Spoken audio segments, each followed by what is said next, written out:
Hello दोस्तों, स्वागत है आपका आपके अपने यूट्यूब चैनल पर। अगर आप इंग्लिश में कमज़ोर हैं, इंग्लिश की बुक को आसानी से पढ़ नहीं पाते हैं, उसकी हिंदी समझ नहीं पाते हैं, तो दोस्तों आज हम जीरो से इंग्लिश सीखेंगे। मैं इस इंग्लिश स्टोरी की एक एक लाइन पढ़ूंगा, एक एक वर्ड की हिंदी बताऊंगा, साथ ही यूज होने वाले ग्रामर रूल्स के बारे में भी बताऊंगा, जिससे आपको इंग्लिश लिखने में भी परेशानी ना हो। तो दोस्तों शुरू करते हैं। आज की हमारी स्टोरी का टाइटल यानी शीर्षक है अ किंग्स विजडम। ठीक है दोस्तों, बहुत ही अच्छी कहानी है। आप एक तो अच्छी अच्छी स्टोरी सुनोगे, साथ में इंग्लिश भी सीखोगे। मैं पहले एक लाइन पढ़ता हूँ, कॉपी और पेन लेकर बैठ जाइएगा दोस्तों, और नए नए वर्ड्स को लिखते जाइएगा। चलिए शुरू करते हैं। Long ago in a peaceful kingdom. ठीक है दोस्तों, यानी लॉन्ग अगो बहुत समय पहले, इन अ पीसफुल किंगडम एक शांतिपूर्ण राज्य में। ठीक है दोस्तों, वर्ड टू वर्ड ट्रांसलेशन देखते हैं। लॉन्ग अगो का मतलब होता है बहुत समय पहले।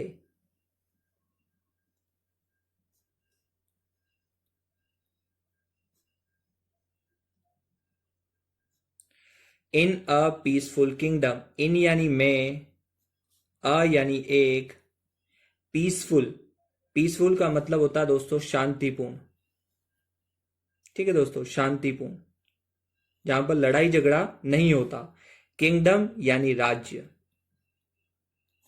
ठीक है दोस्तों, राज्य।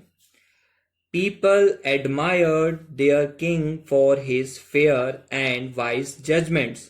ठीक है दोस्तों, यानी पीपल यानी लोग, एडमायर करते थे, प्रशंसा करते थे, देयर किंग उनके राजा की, यानी अपने राजा की, for his fair and wise judgment. Fair यानी जो न्यायपूर्ण होता है, भेदभाव से रहित, और वाइस मतलब बुद्धिमान, जजमेंट्स यानी निर्णयों के लिए प्रशंसा करते थे। मतलब राजा जो है दोस्तों बहुत ही न्यायपूर्ण निर्णय लेता था। ठीक है दोस्तों, पीपल यानी लोग, एडमायर का मतलब होता है दोस्तों प्रशंसा करते थे। ठीक है दोस्तों, सेकंड फॉर्म है देयर यानी उनके, किंग मतलब होता है दोस्तों राजा, फॉर मतलब के लिए, हिज मतलब उसके,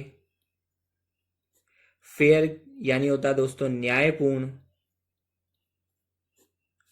एंड यानी और, वाइज यानी बुद्धिमान,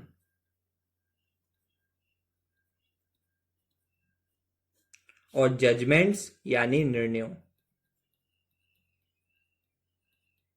ठीक है दोस्तों, एक साथ पढ़ते हैं। Long ago in a peaceful kingdom people admired their king for his fair and wise judgement.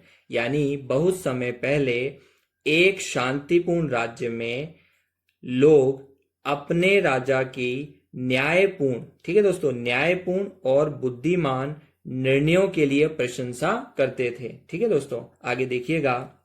One day two men came to his court. ठीक है दोस्तों, वन डे यानी एक दिन, टू men दो आदमी, केम आए, टू हिज कोर्ट उसके दरबार में। ठीक है दोस्तों, वन डे यानी एक दिन। साथ के साथ वर्ड टू वर्ड ट्रांसलेशन देखते जाते हैं दोस्तों। टू यानी दो, men ये बहुवचन है दोस्तों, दो आदमियों की बात हो रही है। अगर यहां पर MAN होता तो ये एक वचन होता। केम यानी आए, टू हिज कोर्ट यानी उसके, उसके किसके दोस्तों, राजा के। कोर्ट का मतलब होता है दोस्तों दरबार। ठीक है दोस्तों, यानी एक दिन दो आदमी उसके दरबार में आए, यानी राजा के दरबार में आए। Both claiming a beautiful horse, both यानी दोनों। ठीक है दोस्तों, क्लेमिंग यानी दावा, दावा करना। अ यानी एक, ब्यूटीफुल का मतलब होता है सुंदर, और हॉर्स का मतलब दोस्तों आप जानते हो घोड़ा।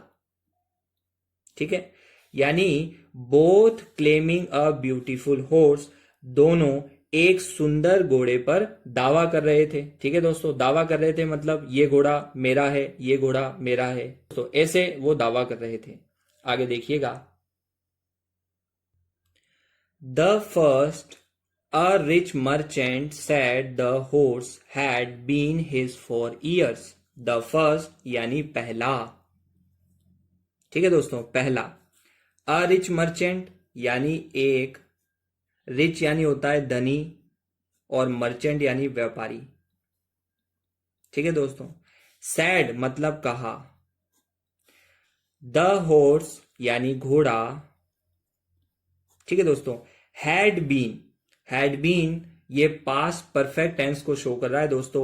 हैड बीन का प्रयोग तब होता है जब अतीत में कोई चीज पहले से ही पूरी हो चुकी हो। सैड मतलब कहा, मतलब उस धनी व्यक्ति के कहने से पहले ही वो ये कह रहा है कि यह घोड़ा कई वर्षों से उसका था, ठीक है दोस्तों। तो हैड बीन यहां पर टेंस शो कर रहा है।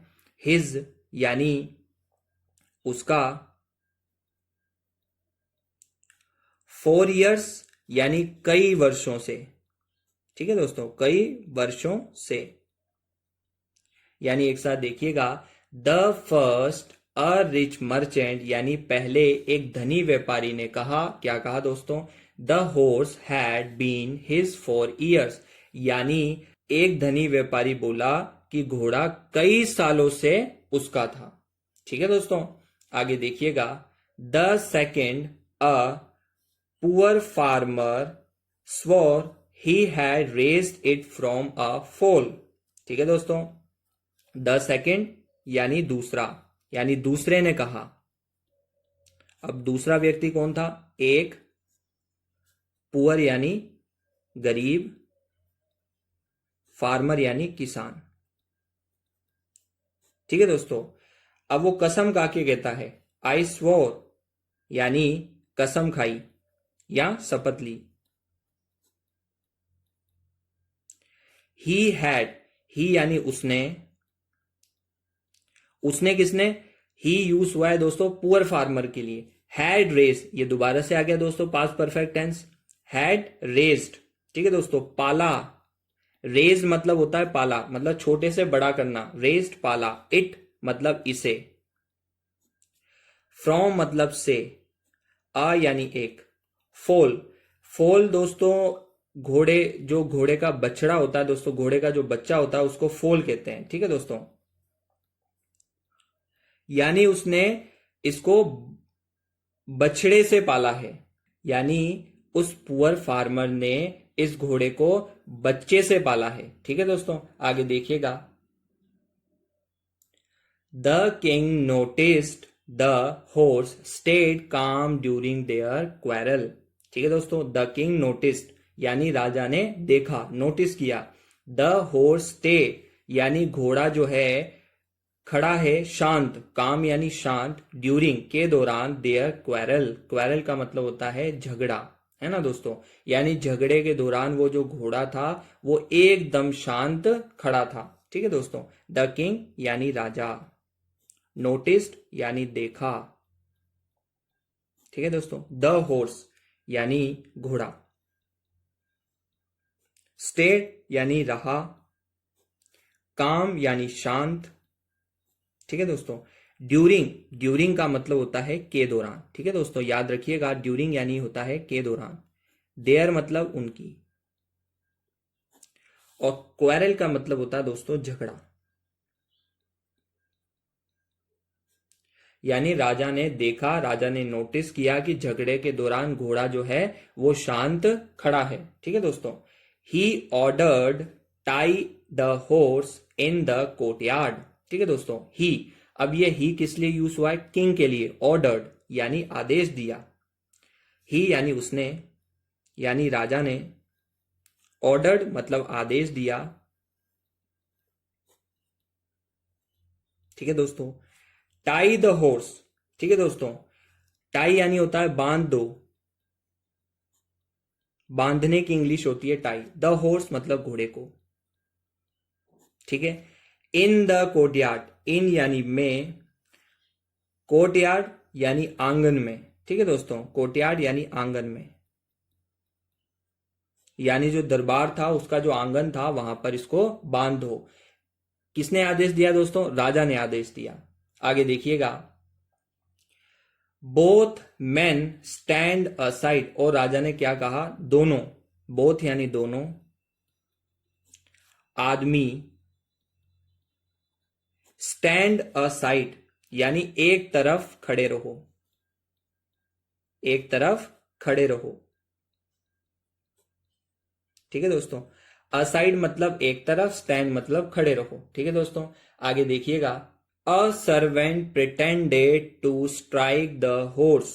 ठीक है दोस्तों, अ सर्वेंट यानी एक सेवक या एक नौकर, प्रिटेंडेड यानी नाटक किया, टू स्ट्राइक द हॉर्स यानी घोड़े को मारने का। ठीक है दोस्तों, अ सर्वेंट यानी एक, सर्वेंट लिख दो सेवक या फिर नौकर, अपन लिख देते हैं नौकर, प्रिटेंडेड यानी नाटक किया, टू स्ट्राइक यानी मारने का, द हॉर्स यानी घोड़े को। ठीक है दोस्तों, यानी एक सेवक ने, एक नौकर ने घोड़े को मारने का नाटक किया। अब ध्यान से सुनिएगा दोस्तों, the farmer cried out in pen. ठीक है दोस्तों, द फार्मर क्राइड आउट यानी किसान जो है दर्द में चिल्ला उठा। ठीक है दोस्तों, फार्मर यानी किसान, क्राइड आउट यानी, क्राइड आउट का मतलब, क्राइड यानी होता है दोस्तों रोना, और क्राइड आउट यानी चिल्ला उठना, चिल्ला उठा, इन यानी में, पेन यानी दर्द में। ठीक है दोस्तों, आगे देखिएगा, while the merchant stood silent, while यानी जबकि। ठीक है दोस्तों, वाइल यानी जबकि, द मर्चेंट यानी जो व्यापारी था, स्टूड खड़ा रहा। ठीक है दोस्तों, खड़ा रहा, साइलेंट का मतलब होता है दोस्तों चुप, यानी जब एक नौकर ने नाटक किया उस घोड़े को मारने का, तो किसान, जो किसान था दोस्तों वो तो दर्द से चिल्ला उठा, लेकिन व्यापारी जो है दोस्तों वो सिर्फ खड़ा रहा चुपचाप। आगे देखिएगा दोस्तों, द किंग डिक्लेयर्ड। ठीक है दोस्तों, द किंग डिक्लेयर्ड यानी राजा ने घोषणा की।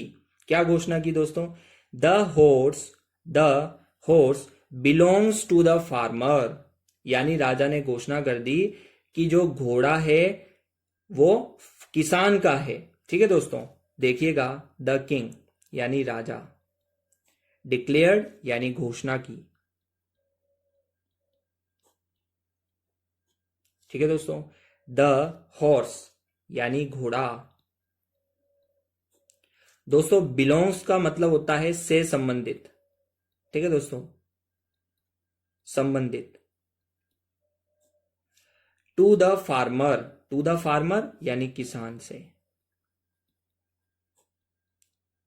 यानी अगर अपन वर्ड टू वर्ड ट्रांसलेशन देखें तो इसका मतलब निकलेगा कि राजा ने घोषणा की कि घोड़े का संबंध किससे दोस्तों, किसान से है, और इसका अगर अपन सिंपल वे में बोले तो घोड़ा किसान का है। ठीक है दोस्तों, आगे देखिएगा, a true honours heart feels pen for his beloved. ठीक है दोस्तों, अ ट्रू ऑनर्स यानी सच्चे मालिक का, या पोस्ट ऑफिस लगा हुआ इसका मतलब निकलता है का, हार्ट यानी दिल, फील्स यानी महसूस करता है, पेन यानी दर्द, फॉर यानी के लिए, हिज बिलव्ड यानी अपने प्रिय के लिए दर्द महसूस करता है।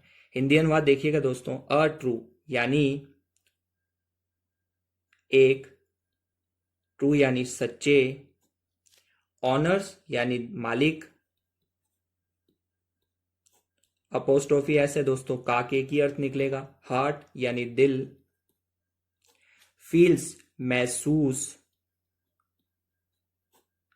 करता है, पेन यानी दर्द, फॉर मतलब के लिए, हिज मतलब उसके, बिलव्ड यानी प्रिय के लिए। ठीक है दोस्तों, यानी सच्चे मालिक का दिल अपने प्रिय के लिए दर्द महसूस करता है। ठीक है दोस्तों, अब मोरल देखिएगा, मोरल यानी शिक्षा। ठीक है दोस्तों, इस कहानी से हमें क्या शिक्षा मिलती है, true love proves real ownership. ठीक है दोस्तों, ट्रू लव यानी सच्चा प्रेम। ठीक है दोस्तों, प्रूव्स यानी साबित करता है। ठीक है दोस्तों, रियल रियल ऑनरशिप यानी असली स्वामित्व।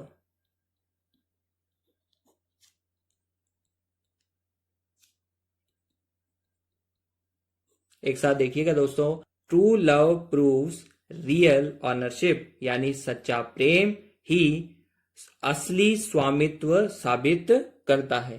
ठीक है दोस्तों, मैं आशा करता हूं आपको वीडियो पसंद आया होगा। वीडियो को लाइक कर दीजिएगा, शेयर कर दीजिएगा और एक कमेंट कर दीजिएगा और चैनल को सब्सक्राइब करना ना भूलें। धन्यवाद।